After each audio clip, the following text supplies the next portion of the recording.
and welcome to Divine Discussions. We are going to embark on a new journey of learning runes. Everyone has always wanted to kind of try this out, see what it's like.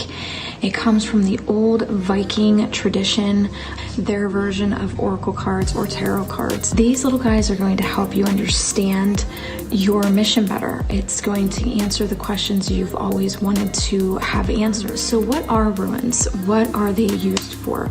Runes are very ancient and they have an alphabetical symbol engraved on them. These symbols can be engraved on anything that's naturally made, like crystals, stones, clay, rocks. This set is very near and dear to me. I purchased it in Salem when I was on vacation there, and I connected to this set. It was a tiny set. It wasn't made with big stones. I'm drawn to little things.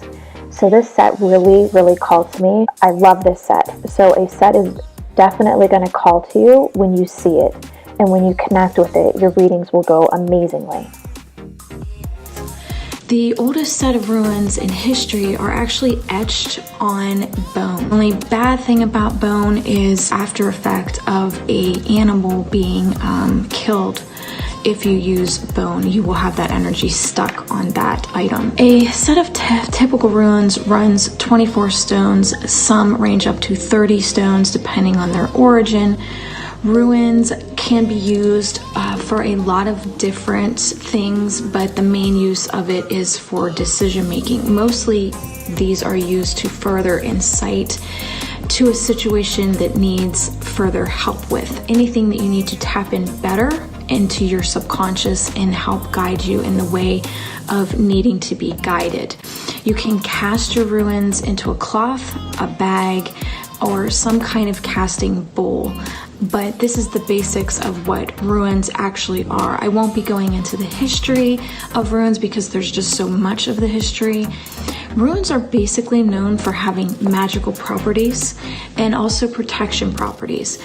Many are used for meditation, and you cast a rune that you are instantly drawn to and you feel you want to go further in depth and want it to have a more meaning. You can always do a meditation during this time. And yes, of course, runes are very powerful and you can take control of your life by casting a rune. Use the runes whenever you feel like you need spiritual advice or seeking help with a situation. Do not repeat the same questions over and over again. You are telling the runes that you do not trust them. You kind of have to trust the runes, guys. And you have to trust what they've spoken to you. If you keep repeating the same subject over and over again, your runes won't be accurate after a while. So how do you connect with your runes? You'll want to purify any unwanted energies that may be attached to your set of runes that you may have purchased at your local metaphysical shop or even online. Before you go into casting a rune, you're going to want to purify. You can cleanse your runes in a lot of different ways in order to purify them. Many wash the runes in purified water. Do not use tap water. Some put them outside on a full moon and leave them overnight, but I personally use the smoke retuning method.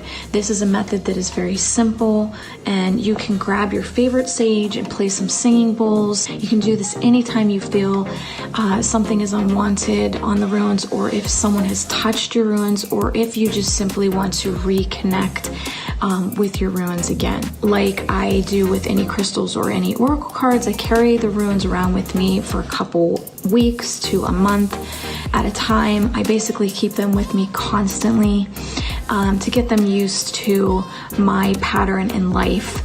And I also sleep with them next to my pillow or inside my pillow, and I also use them frequently as I possibly can. Also, you can place them on your altar. Some lay them out on their altar to completely get them used to their pattern, their life pattern. But like I said, it all depends on the person. It's very important that you familiarize yourself with each rune and how each rune interacts with each other.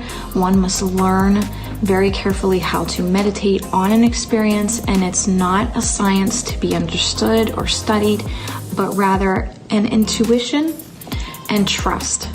Always keep a notebook handy while you're doing your runes. Each sitting will give you insight you may not want to forget right away. I do, however, need to express a warning and concern when it comes to reading others. This is a heavy responsibility.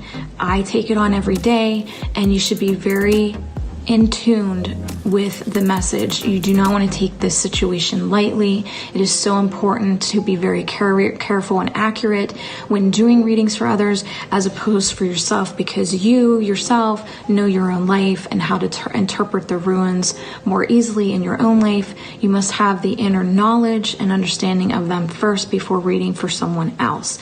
If you misread your own personal cast, you are fully aware of your own interpretation and your shortcomings on this when it comes to this. I will be showing demonstrations on how to cast certain runes, and whatever method you enjoy is up to you. You can start out slow with the 3 method or the 4 method before you going into the very deep method. It takes practice, so I would suggest doing the 3 method, past, present, future, before beginning into a more in-depth reading.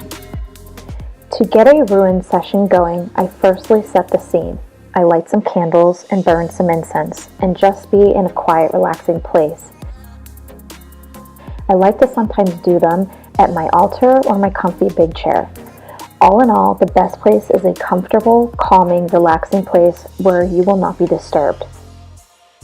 Next, I connect with them. Yes, I recently smudged and retuned them with the smoke in a singing bowl, but before any reading, I just like to connect with them a little bit more.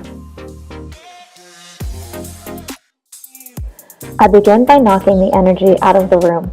So I hold them in the hand I do not write with, and with my right hand, just knock gently the energy out of the runes. Then I hold them with one hand underneath and one hand above, and just project my energy into them.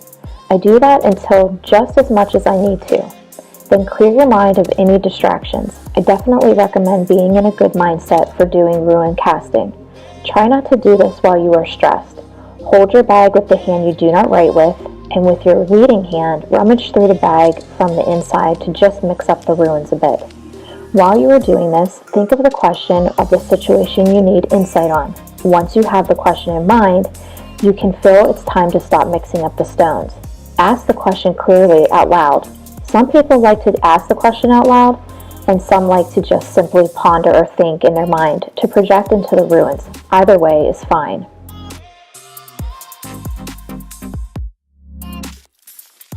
A random method.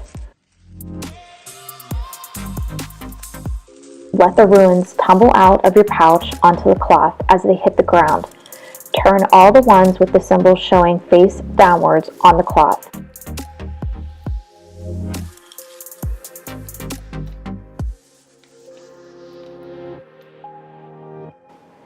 Feeling the energy interact between your palms and the runes, it will feel like a tingling sensation or cooling.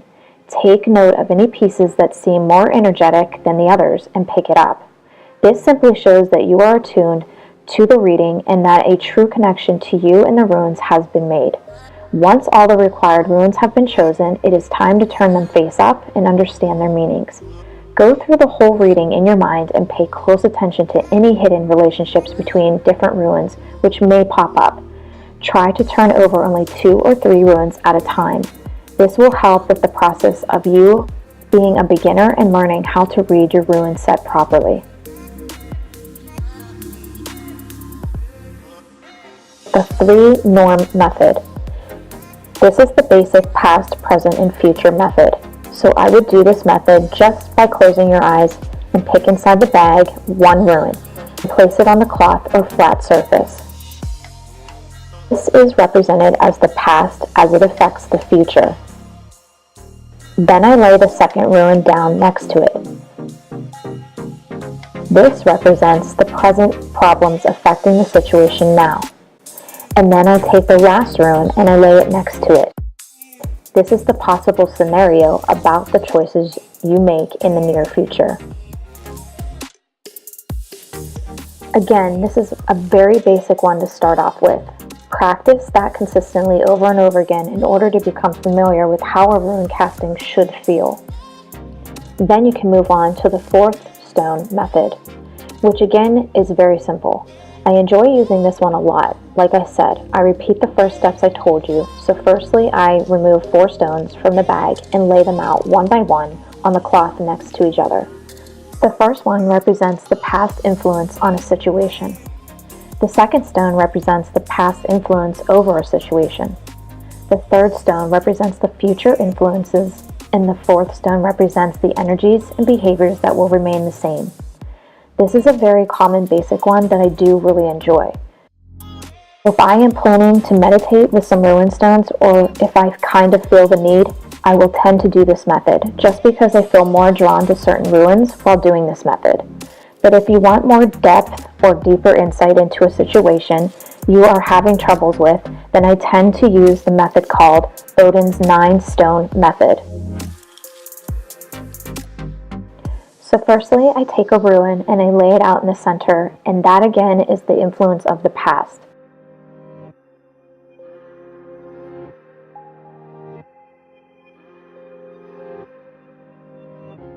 The next stone represents how you or whomever is in your rune's reading feels about the past situation, and you lay this above. The third rune opposite in the middle of the 2 runes you just laid, and this is the present and how it influences the current situation. The fourth rune goes above this, and this is the feeling the questions have to the situation now. The fifth stone goes across the opposite the first rune, and this represents the obstacles of the things that you can see affecting the situation. The sixth stone goes above that, and this is how you feel about the situation after it is resolved. Now, as for the 7th, 8th, and 9th stone, you lay them next to the other runes, but going upwards, and these represents the power you have over each column. So 7 stands for 1 and 2, 8 stands for 3 and 4, 9 stands for 5 and 6.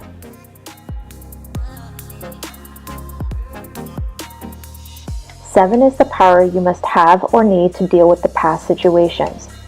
8 is the power you have or need to overcome the situation you are presently in. And the 9th is having power over what will come in the future and how you will need to do that. I know that this is really complicated, and I wouldn't practice ones like these unless you've been practicing the runes for a while or a long time. These are the ones that I practice and that I enjoy, and the basic methods is what you will enjoy in the beginning. When you are ready, you can move on to the more advanced methods. I really hope you guys enjoyed the video all about runes. I hope it helped you get started with your runes journey to learn more about them. Like I said, there is a lot of history behind runes, just like there is a lot of history behind crystals and oracle cards. So take your journey slow, get to know your runes, make them your little buddies. And I really hope you guys have an amazing day, and I hope to see you guys on the next Divine Discussions video. Bye guys.